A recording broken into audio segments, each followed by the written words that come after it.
Dear students, आज हम अपना जो हिस्ट्री का चौथा चैप्टर जो है उसको स्टार्ट करने वाले हैं। चैप्टर है बौद्ध धर्म का इतिहास और सांची स्तूप। तो जैसा कि हमने पिछले चैप्टर में पढ़ा था कि जो 600 ईस्वी पूर्व से लेके 600 ईस्वी तक का जो इतिहास है उसको समझने के लिए अलग अलग ग्रंथों का, अलग अलग उसमें के जो हमारे पास दस्तावेज है उनका अध्ययन किया गया है। तो अभी पिछले चैप्टर में हमने पढ़ा महाभारत का अध्ययन। तो इसमें हम बात करेंगे कि इसी समय के बीच के जो इतिहास को समझने के लिए जो बौद्ध धर्म, जैन धर्म, ब्राह्मण ग्रंथ या भवन, मंदिर या स्तूप जो है वो उनका जो है वो अध्ययन किया गया, उनसे बहुमूल्य जानकारी जो वो इस काल के बारे में प्राप्त हुई है। तो सबसे पहले तो बात आती है कि ये स्तूप होता क्या है। तो जैसा जो हिंदू होते हैं तो वो जो पूजा करती हैं, तो जहाँ पे वो पूजा करते हैं वो मंदिर होता है। तो मंदिर तो हम सभी जानते हैं। जो हमारे सिख धर्म के होते हैं वो जहाँ पूजा करते हैं वो गुरुद्वारा होता है। और ईसाई जहाँ जाते हैं वो चर्च होती है। मुस्लिम जहाँ जाते हैं वो आपका मस्जिद होती है। उसी तरह बौद्ध धर्म का क्या होता है, स्तूप। एक्चुअली स्तूप होता क्या है, स्तूप होता है ऐसे अर्धअंडाकार शेप की एक संरचना होती है जिसके चारों ओर वेदिका मतलब एक रेलिंग टाइप बनी होती है और चारों दिशाओं में उस पे उसके द्वार होते हैं। और जो ये स्तूप होते हैं इसमें जो महात्मा बुद्ध से संबंधित उनकी कोई भी यादाश्त या कोई अवशेष जो वो रखे गए होते हैं। तो इसमें सांची के स्तूप की भी बात जो है इस चैप्टर में मेनली की जाएगी। बौद्ध धर्म के बारे में बात की जाएगी, जैन धर्म के बारे में बात की जाएगी। तो सबसे पहले बात आती है कि जब जो वैदिक काल था, ऋग वैदिक काल जो था, तो उसमें हमने ये देखा कि जो आर्य लोग थे उनका जीवन जो था वो बड़ा सरल और पवित्र था। वो प्रकृति की ही ज़्यादातर पूजा करते थे। उनके देवी देवताओं की संख्या इतनी नहीं थी, केवल 33 जो देवी देवताएं थे उनके देवी देवता थे। उनमें भी जो देवियां थी उनकी संख्या कम थी। और इनको प्रसन्न करने के लिए आर्य लोग जो थे क्या करते थे, प्रार्थनाएं करते थे, यज्ञ करते थे, और ताकि वो इच्छित फल पा सके। और इनको प्रसन्न करने के लिए कई बार बलि इत्यादि भी, बलि वगैरह भी दी जाती थी। लेकिन समय के साथ क्या हुआ, 6 ईस्वी पूर्व में क्या हुआ, विश्व में क्या हुआ, धार्मिक क्रांति का काल हम इसको कह सकते हैं कि अलग अलग विचार के जो वो अलग अलग विचार के जो हमारे सामने आए।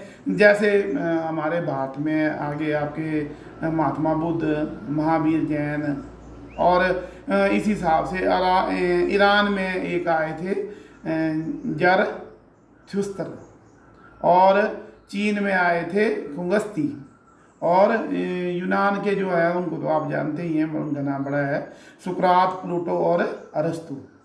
ठीक है। तो इन्होंने भी अपना कंट्रीब्यूट किया, उन्होंने भी लोगों को अपनी तरफ आकर्षित किया।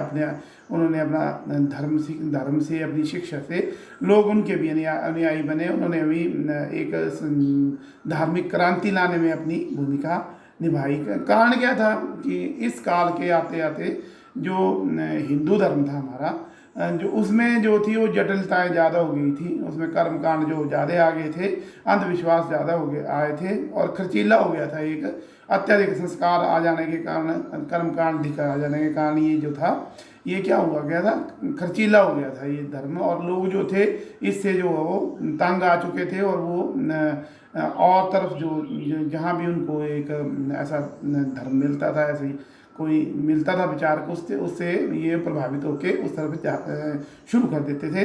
तो ऐसा माना गया है कि इस काल में, समकालीन जो बौद्ध काल था, लगभग 64 संप्रदाय जो थे वो सामने आ चुके थे। इन संप्रदाय में जो लोग होते थे, इनके जो मेन आदमी होते थे, जो प्रचारक होते थे, वो एक जगह से दूसरी जगह चलते जाते रहते थे, और चर्चाएं होती थी। चर्चाएं कहाँ होती थी, वो जो कुटिया वगैरह होती थी, कुटीर वगैरह बनी होती थी, वहाँ पे इन चर्चाएं होती थी। और साक्षात्कार रूप में आप समझ सकते हैं कि जो हार जाएगा, जो साक्षात्कार में हार जाएगा वो, और उसके न्यायी जो है वो, जो पहले जो जीत जाएगा उसका धर्म जो वो अपना लेंगे, या उसका संप्रदाय जो अपना लेंगे। तो इस प्रकार से संप्रदायों में संख्या बढ़ती घटती उसमें रहती थी। और इस समय जो मेन दो आए हमारे पास प्रचारक, वो आए जैन धर्म के महावीर और बौद्ध धर्म के महात्मा बुद्ध। और इनके अपने प्रयासों से ये बौद्ध धर्म जो है और जैन धर्म जो हो, इसका प्रचार प्रसार हुआ। खैर जैन धर्म का ज़्यादा प्रचार प्रसार तो हुआ नहीं, ये सीमित रहा, हमारे भारत तक ही रहा। लेकिन बौद्ध धर्म जो है वो काफ़ी दूर दूर तक फैला। इसके अनेक कारण रहे, क्योंकि शासकों का भी इनको सहयोग मिलता रहा। और जैसे बौद्ध धर्म के लिए आप अशोक कह सकती हैं, कनिष्क कह सकती हैं, तो इनके प्रयासों से भी बौद्ध धर्म जो दूसरे देशों में दूर दूर तक फैला। तो बात कर रहे थे हम सांची के स्तूप की। तो जो सांची का जो स्तूप है वो अपनी जो उसकी निर्माण कला है, अपने भव्यता के लिए, अपने कलाकृतियों के लिए एक बड़ा ज़्यादा प्रसिद्ध है।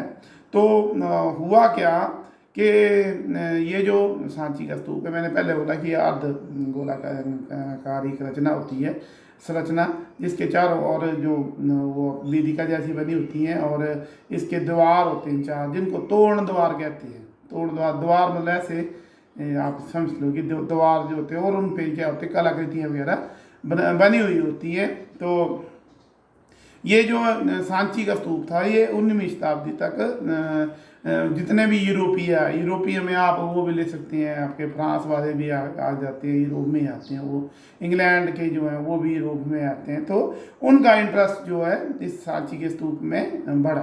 तो सबसे पहले क्या हुआ, जो 19वीं शताब्दी में जो एक अंग्रेज थे, मेजर अलेक्जेंडर कनिंघम, उन्होंने वहाँ पे अवशेषों की खोज की, और उन्होंने एक अपनी बुक लिखी जिसका नाम था भिल्सा टॉप्स।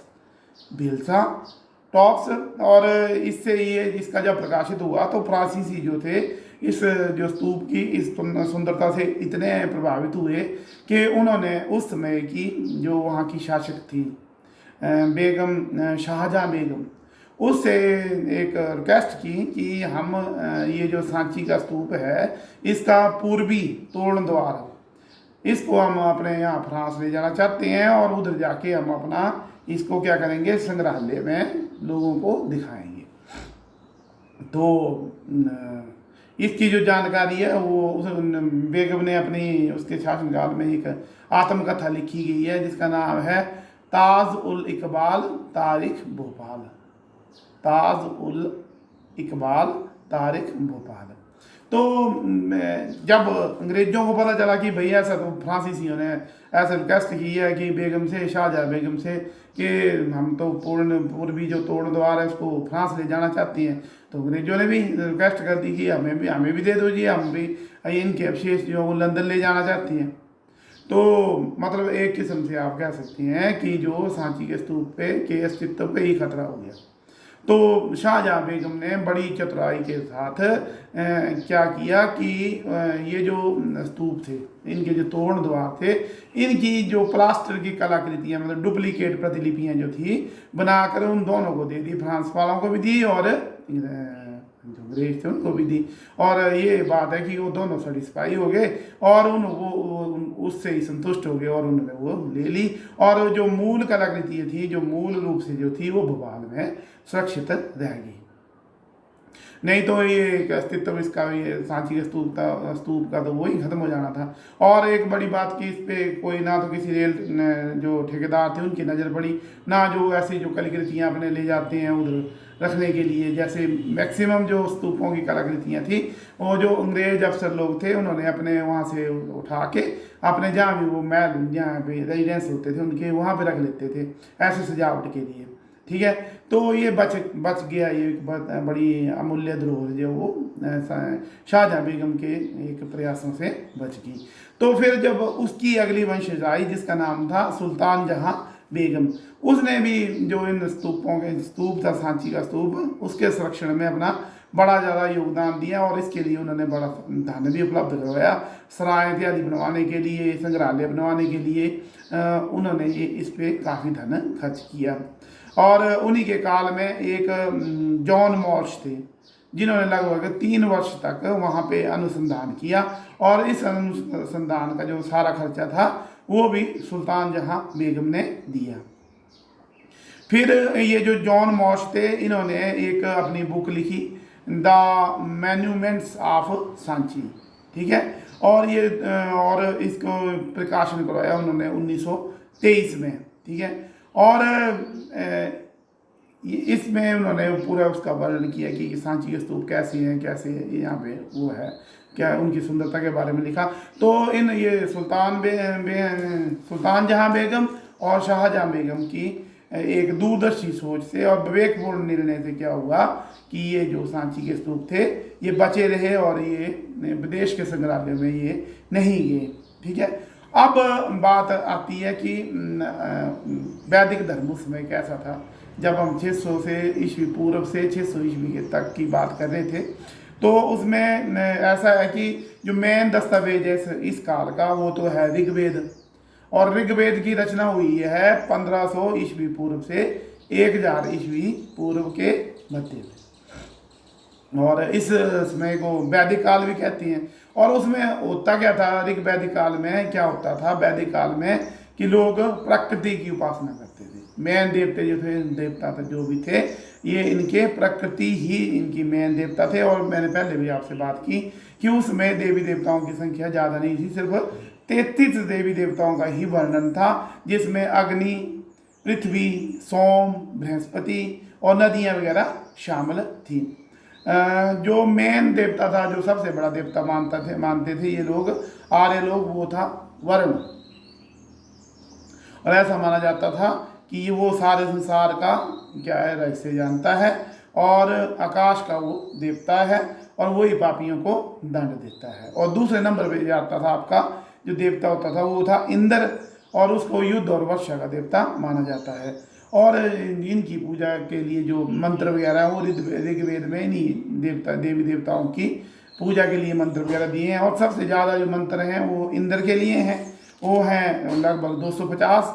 उसके बाद अग्नि के लिए हैं 200, और उसके बाद सोम वगैरह, ये सभी देवताओं जो सोम मतलब ऐसी चीज़ है जिसको पी के देवता लोग जो है अमर हो गए थे। जैसे देवियाँ भी थी, जैसे प्रातः की देवी होगी उषा, रात्रि की देवी होगी पृथ्वी, ये इन देवी देवताओं की लोग पूजा करते थे। और विधि भी थी, आसान थी, मंत्रोच्चारण किया जाता था, इसको ध्यानपूर्वक मंत्रोच्चारण किया जाता था, यज्ञ किया जाता था, यज्ञ हवन किए जाते थे। और उसमें भी घी, दूध, चावल वगैरह जो वो डाला जाता था। और यज्ञ जो हवन थे वो छोटे लेवल के भी होते थे और बड़े लेवल के भी होते थे। और यज्ञ और की तैयारी बड़े रोज पहले शुरू की जाती थी। और इसमें कई बार कई जगह क्या होता था, बलि इत्यादि दी जाती थी। और मेनली जो यज्ञ किया जाता था वो उसका मेन कारण था, जैसे युद्ध में विजय होगी या धन प्राप्ति होगी, संतान प्राप्ति होगी, तो इसके लिए जो आपके यज्ञ और हवन इत्यादि जो थे वो किए जाते थे। फिर क्या हुआ जी, ये काल जब खत्म हुआ तो उसके बाद आया उत्तर वैदिक काल। और इसमें क्या हुआ कि थोड़ा चेंज आ गया, थोड़ा जटिलताएं बढ़ गई। और क्या हुआ, इसमें जो वैदिक काल और उत्तर वैदिक काल में मेन डिफरेंस ये है कि वैदिक काल में जो देवी देवताएं थे वो 33 ही थे, मतलब प्रकृति के में थे ज़्यादा देवी देवता लिए हुए थे। और जो आपका उत्तर वैदिक काल आया, इसमें नए देवता आ गए, ब्रह्मा, विष्णु, महेश।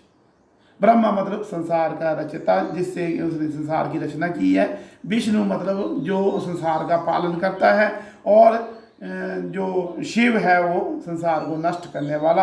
अतः त्रिदेव का सिद्धांत आपका आया जाके उत्तर वैदिक काल में। और इसमें जो नई देवियां जो जुड़ी इस काल में जो आई, महत्वपूर्ण उनकी पूजा शुरू हुई, वो थी दुर्गा, काली और पार्वती। और इस काल में क्या हुआ कि धर्म की जटिलताएं जो थी वो काफ़ी बढ़ गई। और संस्कार जो होते हैं हमारे, उनकी संख्या बढ़ के कितना हो गई, 40। और यज्ञ भी बड़े बड़े यज्ञ आ गए, जैसे राजसू हो गए, अश्वमेध हो गए, वाजपेयी यज्ञ हो गए। जैसे आप जानते हैं भगवान राम ने भी कराया था राजसूय यज्ञ, अश्वमेध यज्ञ, उसमें घोड़ा छोड़ा था और फिर उनका घोड़ा जो था वो लव कुश ने पकड़ लिया था, फिर वो उधर जाके वो छुड़ाने गए थे सारे, ठीक है। तो वो उस समय के काल में जो थे वो ये जो यज्ञ वगैरह जो थे आगे, और इसके जगह कई जगह तो मानव बलि का भी इस वक्त जिक्र आना शुरू हो गया। और इस काल में जो मेन प्रॉब्लम आई कि इसमें जो थे ये जो यज्ञ हवन जो भी करेंगे, इसमें ब्राह्मणों का रोल जो वो काफ़ी बढ़ गया, कि मतलब बिना ब्राह्मण के ये सारे कार्य जो वो पूरे नहीं हो सकते थे। और क्या था, दान दक्षिणा भी बढ़ गई, मतलब इसमें जो यज्ञ हवन कराएगा उसको काफ़ी मात्रा में दान जो था वो दक्षिणा जो थी वो देनी पड़ती थी। तो मतलब कह सकते हैं कि एक तरह से आम लोगों के हाथ से ये चीज़ निकलती गई। और क्या हुआ, नए विश्वास आ गए इसमें इस काल में कि जो पहले करते थे तप वगैरह, तो इस काल में बोला कि ज़्यादा शरीर को कष्ट देने की ज़रूरत नहीं है, हम अगर मन पे अपने नियंत्रण कर लें तो हम जो है वो काफ़ी अपने मुक्ति और कर्म का सिद्धांत जो इसमें हावी हो गया कि हम मन पे भी नियंत्रण करके मोक्ष की प्राप्ति कर सकते हैं, और इस जो आवागमन के चक्कर से दूर हो सकते हैं। और इस काल में अंधविश्वास और जादू टोने वगैरह भूत प्रेत का जो हुआ वो भी ज़्यादा जो हिसाब चल पड़ा। तो ये वीडियो जो आपका लगभग 16 मिनट का बन गया है, इसके आगे का हम करेंगे नेक्स्ट पार्ट में। Till then thank you.